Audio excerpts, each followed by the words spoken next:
بسم اللہ الرحمن الرحیم الحمد للہ نحمدہ ونستعینہ ونستغفرہ ونؤمن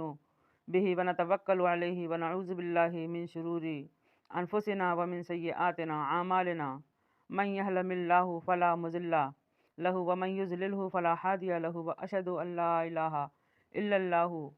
وحدہ لا شریک لہ واشہد ان لا الہ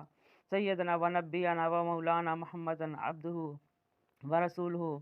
صلی اللہ تعالی علیہ وعلی آلہ واصحابہ وبارک وسلم تسلیما کثیرا کثیرا اما بعد فاعوذ باللہ من الشیطان الرجیم بسم اللہ الرحمن الرحیم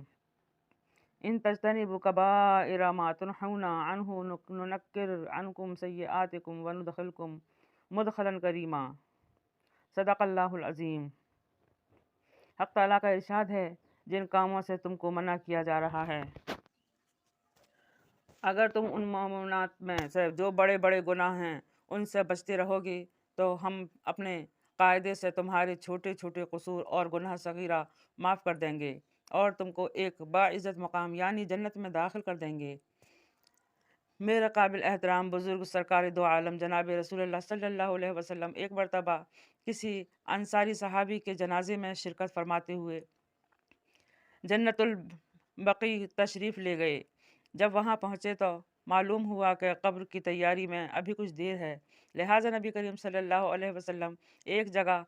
جلوائے افروز ہو گئے۔ اس حدیث کے راوی حضرت برائے بن عازب رضی اللہ عنہ فرماتے ہیں کہ ہم حضور اقدس صلی اللہ علیہ وسلم کے آس پاس باادب بیٹھ گئے اور ہم اس کیفیت کے ساتھ بیٹھ گئے جیسے کہ ہمارے سروں پر پرندے ہیں۔ صحابہ اکرام رضوان اللہ تعالیٰ علیہم اجمعین میں بے پناہ ادب اور دین کی طلب اور تڑپ پائی جاتی تھی کہ جب وہ حضور اقدس صلی اللہ علیہ وسلم کے پاس دین کی کوئی بات سننے کے لیے بیٹھتے تھے تو بالکل ہم تن متوجہ ہو کر بیٹھتے تھے، نہ ادھر نہ ادھر دیکھتے تھے اور نہ اس طرح بیٹھے جیسے کہ ان کے اندر طلب نہیں۔ ادب بھی یہی ہے۔ حضرت برا عازب رضی اللہ عنہ فرماتے ہیں کہ اس وقت حضور اقدس صلی اللہ علیہ وسلم کی کیفیت بھی تھی کہ آپ کے ہاتھ میں ایک چھوٹی سی لکڑی تھی، آپ کی گردن جھکی ہوئی تھی اور جس طرح ایک بہت ہی فکر مند انسان بیٹھا ہوا لکڑی سے زمین کو کریدا کرتا ہے، بالکل اسی طرح نبی کریم صلی اللہ علیہ وسلم بیٹھے ہوئے لکڑی سے زمین کرید رہے تھے اور ایسا محسوس ہو رہا تھا کہ حضور صلی اللہ علیہ وسلم پر بہت زیادہ غم چھایا ہوا ہے اور بہت گہری فکر اور سوچ میں آپ متفکر ہیں اور ہم سب صحابہ خاموش بیٹھے ہیں۔ اسی دوران سرکار دو عالم صلی اللہ علیہ وسلم نے دو باتیں مرتبہ اپنا سر مبارک اٹھایا اور فرمایا کہ قبر کے عذاب سے پناہ مانگو، قبر کے عذاب سے پناہ مانگو، قبر کے عذاب سے پناہ مانگو۔ اس کے بعد آپ صلی اللہ علیہ وسلم نے قبر کے عذاب اور ثواب کے بارے میں کافی طویل وضاحت فرمائی۔ اے میرے پیارے مومنوں،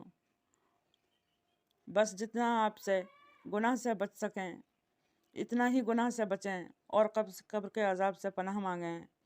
بے شک اللہ تعالیٰ ہم سب کو معاف کرنے والا ہے۔ بس اللہ تعالیٰ کے ہم نقش قدم پہ چلیں گے تو اللہ تعالیٰ وہ غفور الرحیم ہے، بے شک وہ معاف کرنے والا ہے۔ آمین ثم آمین، انشاءاللہ وہ معاف کر دے گا۔ اس حدیث میں تین باتیں ہیں ہمارے لیے بطور سبق کے موجودہ ہیں۔ پہلی بات تو یہ ہے کہ جب ہم کسی کے پاس دین کی باتیں یا دین کا تذکرہ سننے کے لیے جائیں یا دین کی باتیں سیکھنے کے لیے جائیں یا پوچھنے کے لیے جائیں تو اس کا ضروری ادب یہ ہے کہ ادھر ادھر کے خیالات سے اپنے ذہن کو پاک صاف کر کے بات کہنے والے کی طرف متوجہ ہو کر بیٹھیں۔ اسی لیے علماء نے فرمایا کہ دین کے تذکرے کے دوران اور وعظ کے دوران ان زبان سے ذکر بھی نہ کرنا چاہیے جیسا کہ بعض لوگ وعظ کے دوران تسبیح بھی پڑھ رہے ہیں اور وعظ بھی سن رہے ہیں۔ علماء ایسا کرنے سے منع فرماتے ہیں اس لیے کہ یہ ادب کے خلاف ہے۔ ادب یہ ہے کہ اس وقت زبانی ذکر بھی موقوف کر دیا جائے اور ہم اپنے آپ کو دین کی باتیں سننے میں مشغول رکھا جائے جیسا کہ اس حدیث سے صحابہ اکرام کا یہ عمل ظاہر ہوا کہ وہ ہمتن حضور اقدس صلی اللہ علیہ وسلم کی طرف متوجہ ہو کر بیٹھتے تھے اور ایسے حامد اور ساکت بیٹھے تھے جیسے ان کے سروں پر پرندے بیٹھے ہیں، اس لیے کہ پرندہ ہمیشہ جامد اور غیر جاندار چیز پر بیٹھتا ہے،